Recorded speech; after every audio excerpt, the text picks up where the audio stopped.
সুতরাং আমি যেটা বলতেছিলাম, নিকৃষ্ট মানুষ হলে বিপদ, নিকৃষ্টদের জন্য জায়গা নিকৃষ্ট, যারা নিকৃষ্ট তাদের জন্য রব্বুল আলামিন জাহান্নাম বানাইছেন। জাহান্নামও নিকৃষ্ট জায়গা, ইন্নাহা সাআত মুস্তাকাররা ওয়া মুকামা। আর উৎকৃষ্ট যারা, তাদের জন্য জান্নাত বানাইছেন, খালিদিনা ফিহা লা ইয়াবগুনা আনহা হিওয়ালা। উৎকৃষ্টদেরকে মহান রব্বুল আলামিন জান্নাতের ভিতরে চিরদিন জায়গা দিয়া চিরদিনের জন্য জান্নাত পুরস্কার হিসেবে তাকে দিবেন। কোনো দিন জান্নাত থেকে আর বের হতে হবে না। সম্বল বেশি নয়, একটা সম্বল হলো ঈমান, আর একটা সম্বল হলো নেক আমল।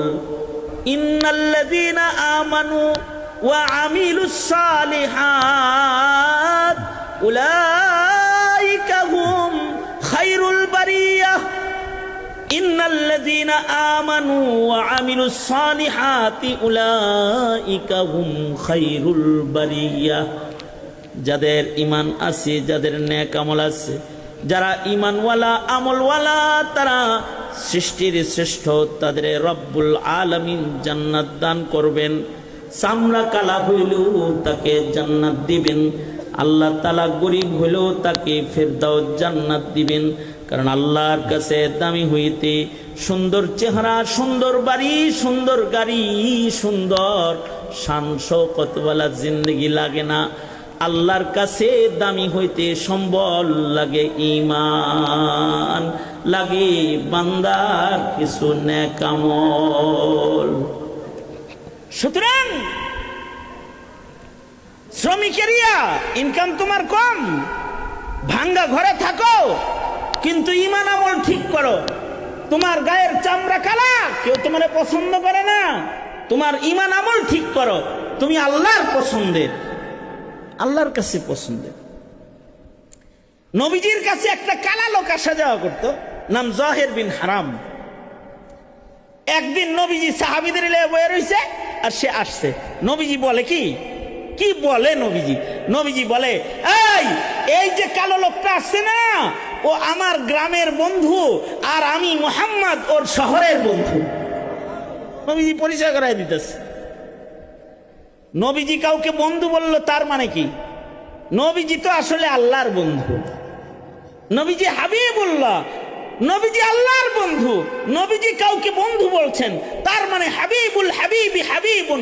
এই লোকটা কালো হইলে কি হবে? ও আল্লাহর বন্ধু। আল্লাহু আকবার করে করে নবীজি তাকে বন্ধু বলতেছেন না, সে আল্লাহর বন্ধু। কি দিয়ে আল্লাহর বন্ধু? টাকা পয়সাও তো নাই, গায়ের চামড়াও তো কালা। একদিন বাজারে তরকারি বিক্রি করতেছে এই সাহাবী, বাজারে মাটির ভিতরে বৈশা দোকান দিছে। অনেকে গ্রাম থেকে শাপলা টাপলা আইনা দোকান দিয়ে বহে না বেচার লেগা, এই সাহাবী এরকম তরকারি লেগে বইছে বেচতে। নবীজি করছে কি? বন্ধু যেমন কখনো কখনো বন্ধুত্বের গভীরতার কারণে সামনে দিয়ে না যায়, পিছন দিক দিয়ে যায়। দেখবেন পিছন দিয়ে যায়, আস্তে করে চোখ ধরে বুঝায়, কে কদেহি এত খাতির তোর লেগে হাত স্পর্শ দিয়ে দেহি চিনস নি আমারে। আবার পিছন থেকে এমনে ধরে, আমারে বীরের ভিতরে একজন এমনে ধরছে, ডাইনেও ঘুরতে দেয় না, বামেও দেয় না, বুঝায় যে কে হাত দিয়ে ধরছি, বুঝোস না? এত কাছে থাকি, এত হাতাই, এত হাতের স্পর্শ হয়, আজকে বীরের ভিতরে আমার হাতটা চিনস না, কে বুঝাইতে চায়। যদি চিন না লায় তাহলে দিল খুশ হয়ে যায়, আর না চিনে তাহলে কয় হুদাই, সামনে গেলে কয় আই লাভ ইউ, পিছন ধাই বুঝো না তো। আল্লাহর রাসূল সাল্লাল্লাহু আলাইহি ওয়াসাল্লাম সাহাবীর সামনে দিয়ে না যায়, পিছন দিক দিয়ে গেছে। পিছন দিক দিয়ে যায় আল্লাহর নবী এই সাহাবীর পিছনে মাটির মধ্যে লেপটা দিয়া আল্লাহর রাসূল বৈশা পড়ছে। বৈশা নিজের হাত দুইটা সাহাবীর বগলের নিচ দিয়ে ঢুকায়া বুকের ভিতরে জাপটা দিয়ে ধরছে, আর বুঝাইতে চায়, বলো তো কে? সাহাবী কি রাসূল চেনে না? আল্লাহর রসুল যদি কোনো পথ দিয়ে হেঁটে যায়, সাহাবী টের পায় পথে রসুল সাল্লাল্লাহু আলাইহি ওয়াসাল্লামের গায়ের খুশবু পাওয়া যায়। সেখানে সাহাবীকে আল্লাহর রসুল জড়ায় ধরছে। সাহাবী তো চিন্না বলাইছে, সাহাবী এমন চিনছে,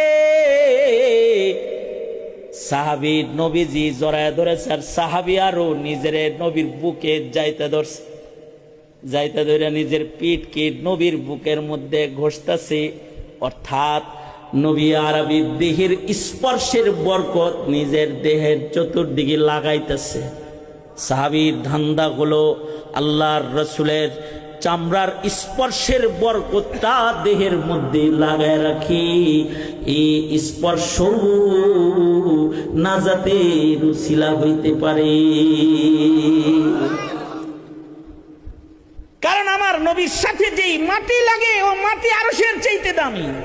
মদিনাতুল মুনাওয়ারার মাটি যেটা নবীজির দেহে লেগে রয়েছে আরশের চাইতে দামি। তাই নবীর দেহের সাথে ঘষা লাগাইলে দাম বাড়বো না নিজের? ঘষতেছে, এবার ধরছেই যেতে যাইতা নিজের পিঠটাকে নবী আরবীর দেহ মুবারকের সাথে ঘষা দিয়া একটু নিজে বরকত নিয়ে নিতেছে এই চান্স পায়া। সাহাবীরা খালি নবীজির দেহের স্পর্শের বরকত তো অনেক বেশি। কেউ যদি দৃষ্টির স্পর্শও নিতে পারে যে তার দৃষ্টি রাসূলকে ধরছে ইমানের সাথে, তা সে সাহাবী। সাহাবীরা নবীজির গায়ের কাপড়ের স্পর্শওয়ালা কাপড় নেওয়ার জন্য পাগল ছিল। একবার আল্লাহর রাসূল খুতবা দিয়ে নামছেন মসজিদে নববীতে, সাহাবী যাই কয়, নবীজি আপনার গায়ের এই আবায়াটা দেন, এটা আমারে দেন, হাদিয়া দেন। নবীজি তো আম্মা সাইলা ফালা তানহার, যে নবীর উপরে নির্দেশ, চাইলে নবী আর না দিয়া পারে। নবীজি সাথে সাথে ঘরে ঢুইকা জামা পরিবর্তন করে জামাটা প্যাকেট করে বাইরে আইনা সাহাবীরে দেওয়ার জন্য রেডি করতেছে। এদিক দিয়া মসজিদের সাহাবীরা হেরে ধরছে, হেই নবীজির জামা চালিগা চালিগা, হ্যাঁ নবীর জামা গায়ে দিয়ে ঘুরবা, হ্যাঁ চালা কেন এটা? সাহাবী বলে কি, আমি কি এটা চাইছি এটা গায়ে দিয়ে আমি ঘুরবো আর হেডাম করবো এর লেগে চাইছি? আরে আমার তো সম্বল দরকার, সম্বল। আমি নবীর গায়ের জামাটা চাইছি, আমি মইরা গেলে এটারে কাফন বানাই একটু কবরে নিয়ে যাওয়ার লেগা। রাসূলের গায়ের স্পর্শের জামা যেন প্রমাণ করে আমি নবীর দলের। নবীজি কিন্তু শুনতেছে ঘরের ভিতর থেকে যে আমার জামাও নিয়ে কাফন বানাইবো। নবীজি ঘরের থেকে শুনতেছে এগুলো, শূন্য টুন্য আল্লাহর রাসূল এনে জামাটা দিয়ে দিলেন। তার মানে বোঝা যায় কেউ যদি মৃত্যুর আগে নিজের কাফন কিনা রেডি করে তাহলে ফকিহরা বলে এটা জায়েজ আছে। কিন্তু কেউ যদি মন্ডের মতো কবর খুঁজে রাখে, এ ঘরে থাকে একটা কবর রেডি, 3 দিয়ে ডাহা, কি লেগা কবরের চিন্তায় মাঝে মাঝে ওই কবরে যায় বসে কোরআন তেলাওয়াত করি, আসলে বন্ড। কিন্তু কাফনের কাপড় তো প্রস্তুত করে রাখা আগেই জায়েজ আছে, কিন্তু তাই বলে কবর রেডি করে রাখা করেন কে মিয়া? বুঝতেছেন কিছু? মানে আপনি আপনার কাফন কিনা রেডি করে রাখতে পারবেন, জায়েজ আছে। অথবা আমার এক ভক্ত আমারে এসে কয়, যার যার আবেগ এক এক রকম আবেগ। আমার এক ভক্ত, আমি হজে যাব গত 2 বছর আগে আমার কাছে আসছে, আমি এহরাম করছি তখন আইছে একেবারে আয়া আমার এহরামটা দইরাই কইতাছে, এইটা আবার হজ উমরা শেষ কইরা কাউরে দিয়ে দিয়েন না, এটা আমি চাই রাখলাম। কেন নিবা কেন? কয়ে আমি তো গরিব মানুষ, আমি কাবা তো অফ করতে পারবো না, এই কাপড়টা তো কাবা তো অফ করবো, আরাফা মিনা মুজদালিফায় যাইব, এটা আমি কাফন বানায় নিবার চাই। আমি দেখলাম এটা জায়েজ আছে, তো কেউ যদি কাফন প্রস্তুত করে জায়েজ আছে, না করি কেমনে? তা আমি বললাম ঠিক আছে দিবনি। হায় হায়, আমি হজের থেকে আসার পরে খবর পাওয়ার সাথে সাথে কাফনের লেগে হাজির, তো কি করবো, দিয়ে দিস। কারণ কেউ যদি কাফনের কাপড় প্রস্তুত করে রাখে জায়েজ আছে। ওই যে সাহাবী কাফনের কাপড় রেডি করে নবীজির কাছ থেকে চাইয়া নিতেছে, নবীজি ঠিকই কাপড়টা দিয়ে দিলেন, সাহাবী এটা কাফন বানায় কবরে লয়ে গেছে। এক সাহাবীর চুল ধরছিল নবীজি জীবনে, এই চুল সাহাবী জীবনে আর কাটে নাই। আমি মাহজুরা কেন? এই রাসূলের হাতের স্পর্শের চুলটা কবরে নিয়ে যাওয়ার জন্য। সাহাবী তো সাহাবী। আল্লাহর রাসূল সাহাবীর আবেগ, নবীজির আরো আবেগময় কথা, সাহাবীর সাথে রসিকতার মধ্যে নবীজি ডুবে পড়ছেন। আল্লাহর রাসূল এই সাহাবীকে জড়ায় ধরে কয় বাজারের মধ্যে, মাইয়াশতারি হাযাল গুলাম, এ মদিনার বাজারের লোকেরা এই গোলামটাকে আমি বিক্রি করব, কে কিনবা? আল্লাহর রসুলের গোলাম হওয়া এটা তো অনেক বড় ভাগ্যের জিনিস। রসুলে খুদা কি গোলামি মে ক্যা হে, জরা তুম গোলামি মে আকর তো দেখো, गुलामी है बादशाही से बेहतर, इधर आओ किस्मत जगा कर तो देखो, फजीलत बड़ी है दरे मुस्तफा की, बरसती है उस दर पे रहमत खुदा की, फजीलत बड़ी है दरे मुस्तफा की, बरसती है उस दर पे रहमत खुदा की, जो तुमको भी है फैज़ पाने की ख्वाहिश, जबीने अक़ीदत झुका कर तो देखो, गुलामी है बादशाही से बेहतर, इधर आओ किस्मत जगा कर तो देखो। মুহাম্মদুর রাসূলুল্লাহ সাল্লাল্লাহু আলাইহি ওয়াসাল্লামের গোলামি এটা তো বড় ভাগ্যের।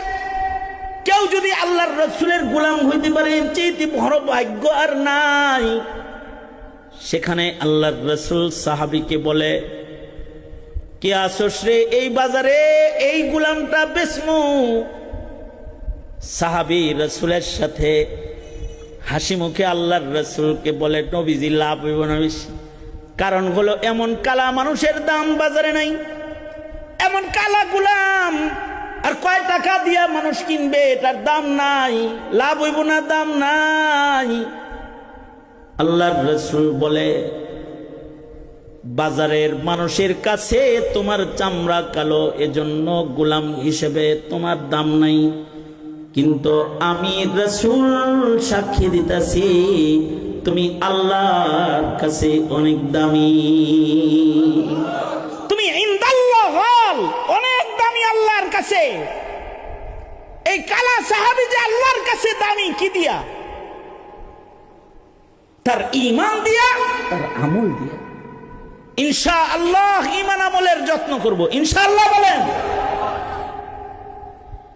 নারীদের ঈমান আমলের যত্নের জন্য এই মাদ্রাসা আমিনাতুন নিসা, এই মহিলা মাদ্রাসা, নারীদেরকে এখানে পাঠাবেন, ওদের ঈমান আমল ঠিক হয়। আল্লাহ তাআলা এই মাদ্রাসাকে কবুল করুক।